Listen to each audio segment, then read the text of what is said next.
చుట్టూ ఎన్ని వివాదాలు ఎన్ని రకాలుగా ప్రక్షాళన చేసినా పరిశ్రమలో తీరు మాత్రం మారదు. సినిమా మోజుతో పరిశ్రమలోకి వచ్చే ఆడవారి విషయంలో వ్యవహరించే తీరు అంగడి సరుకుకున్న దారుణంగా ఉంటోంది.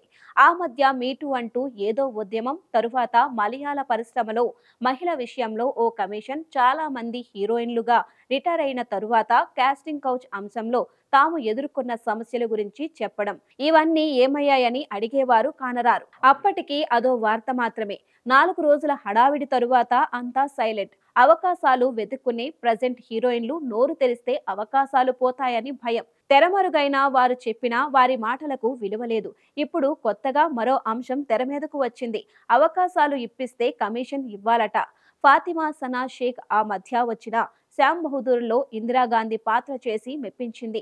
బాలనటిగాను చేసింది. ముంబైలోనే పుట్టి పెరిగింది. దంగల్, తగ్స్ ఆఫ్ హిందుస్థాన్ వంటి చిత్రాలే కాదు, ఓ తెలుగు సినిమా కూడా చేసింది. ప్రస్తుతం 4-5 హిందీ సినిమాలు చేతిలో ఉన్నాయి. కెరియర్ బాగానే నడుస్తోంది. ఫోటోగ్రఫీలో నైపుణ్యం ఉంది. మ్యూజిక్ వీడియోలు, టీవీ సిరీస్లు ఏ ఛాన్స్ వస్తే అది చేసుకుంటూ పోవడమే. ఎక్కడో మాట్లాడుతూ తెలుగు నిర్మాతల కాస్టింగ్ కౌచ్ గురించి చెప్పుకొచ్చింది.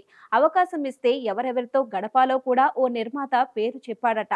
తెలుగు ఫీల్డ్లో కాస్టింగ్ కౌచ్ గురించి నిర్మాతలు స్వేచ్ఛగా స్ట్రైట్ గా అడిగేస్తారని, ముందుగానే షరతులు పెట్టేస్తారని చెబుతోంది. సినిమా ఫీల్డ్ లో ఆడదాన్ని ఎలా అంగడి సరుకుగా ట్రీట్ చేస్తారో ఎన్ని కథల్లో ఫాతిమాను అలా అడిగిన నిర్మాత ఎవరో చెప్పలేదు. ఆ కాస్టింగ్ కౌచ్ విషయం చాలా రోజులుగా ఉన్నది. ఆమె చెప్పిన ఇంకో విషయం కొత్తగా ఉంది. ముంబైలో కొత్త తారల్ని హిందీలో గాని ఇతర భాషల్లోకి పరిచయం చేస్తే వాళ్లకు ఇచ్చే పారితోషికం నుంచి 15% వరకు రిఫరెన్స్ పేరిట కాస్టింగ్ డైరెక్టర్స్ లాగేసుకుంటారట. దీన్ని ఎలా అనాలో తెలియదు. ఎందుకంటే వాళ్ళ వ్యాపారమే అది కావచ్చు. అలా అంటే మన ఐటీ కన్సల్టెన్సీ సంస్థలు విదేశాల్లో ఉద్యోగం పేరుతో బయటకు పంపి వారి జీతం నుంచి 20% ఓ 2 ఏళ్ల పాటు లాగేసుకుంటారు. పంపినందుకు చార్జెస్ వేరుగా వసూలు చేస్తారు. అంతకన్నా ఇది కొంచెం బెటర్. ఒకసారి ఈ తారలు ఆయా భాషల్లో క్లిక్ అయ్యాక వాళ్ళ సొంత మేనేజర్లే తదుపరి ఛాన్సుల్ని డీల్ చేస్తూ ఉంటారు. నిజానికి కాస్టింగ్ కౌచ్, రిఫరెన్స్ కమిషన్లు, ఎక్స్ట్రా అన్ని తెలిసే బోలెడు మంది ఈ ఫీల్డ్ లో నుంచి అవకాశాల కోసం ప్రయాస పడుతూనే ఉంటారు. వీళ్ళ అవసరాన్ని ఇక అందరూ దోపిడీ చేసేవాళ్లే. ఈసారి ఫాతిమా చెప్పింది అంతే తేడా.